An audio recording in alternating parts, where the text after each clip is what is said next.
You have felt it. A place you have never been, suddenly soaked in memory, a conversation you swear you have already had, word for word, once before. It lasts half a second. A wave of certainty rolls through you. You have been here before. This exact moment has happened before. And then it is gone. That half second has a name. Déjà vu. It is French, and it means, simply, already seen. So here is the real question. What just happened inside your brain? And to see why it is so strange, you have to notice the truly odd part. Déjà vu is not just a feeling of familiarity. It is a feeling of familiarity that you know, for a fact, is false. That is the eerie thing. One part of your mind is insisting, this is a memory, you have lived this. And another part of you knows, calmly and certainly, that you never have. Both are speaking at once. It is such a specific sensation that a French philosopher went looking for a word for it. His name was Émile Boirac, and in the 1800s he gave the feeling the name we still use today.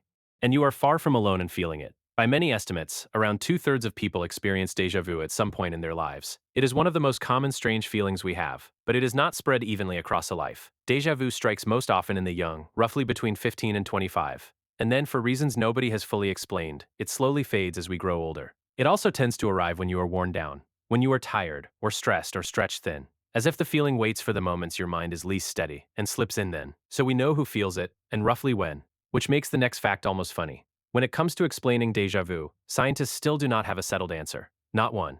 And there is a good reason for that. Déjà vu is one of the hardest things in all of neuroscience to study. Think about what you would have to do to catch it happening.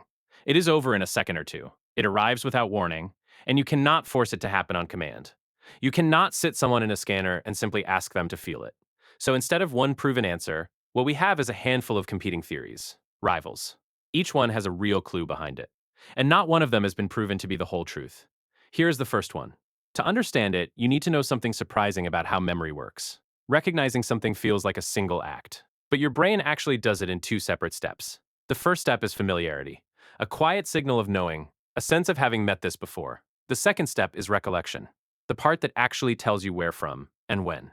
Normally they fire together. You see an old friend, you feel the familiarity, and instantly the details arrive.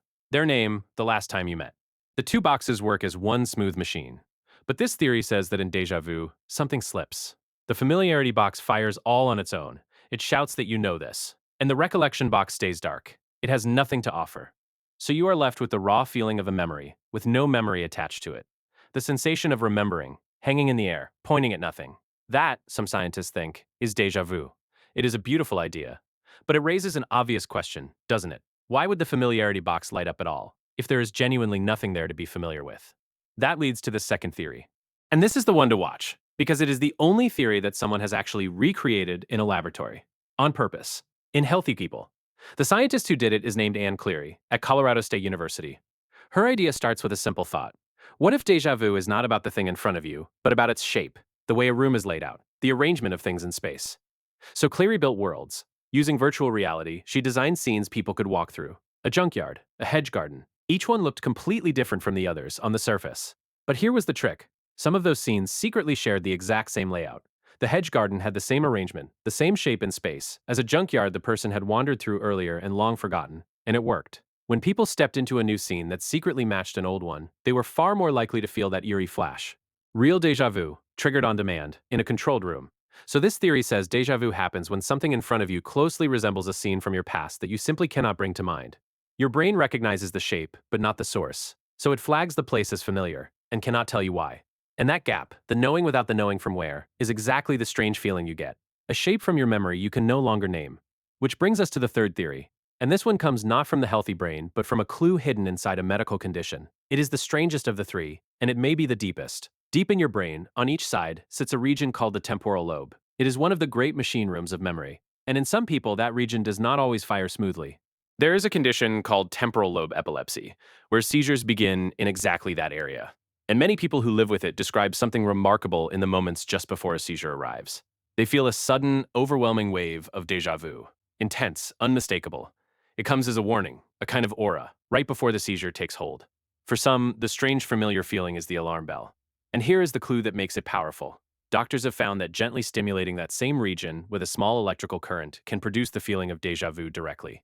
Touch the spot, and the flash appears. So this theory says ordinary déjà vu might be a tiny version of the very same thing. A small, harmless electrical hiccup in the memory region of a perfectly healthy brain. A micro misfire, gone in a second.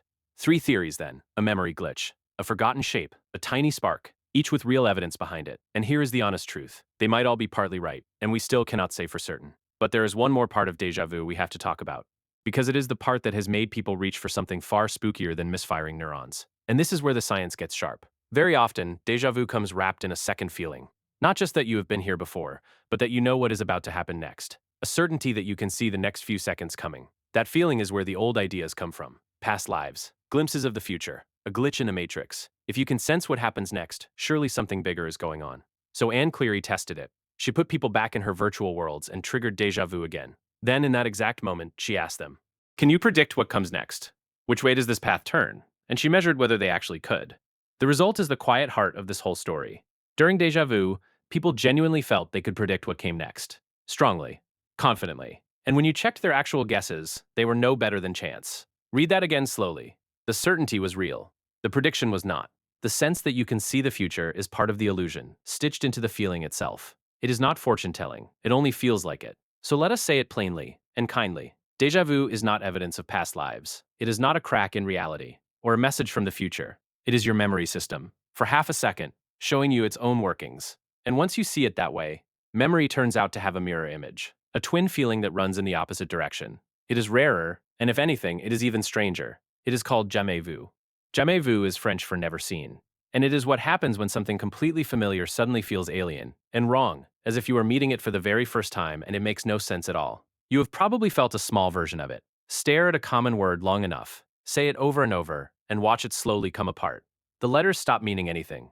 It stops looking like a real word at all. Déjà vu makes the new feel old. Jamais vu makes the old feel new. Two opposite hiccups in the same machine.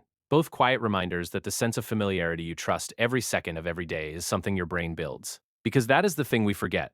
Familiarity is not a fact about the world. It is a feeling your brain generates, constantly, silently, and lays over everything you see. You almost never notice it doing the work. Almost never. Except in that one uncanny half second when the machine slips and the label lands on the wrong thing.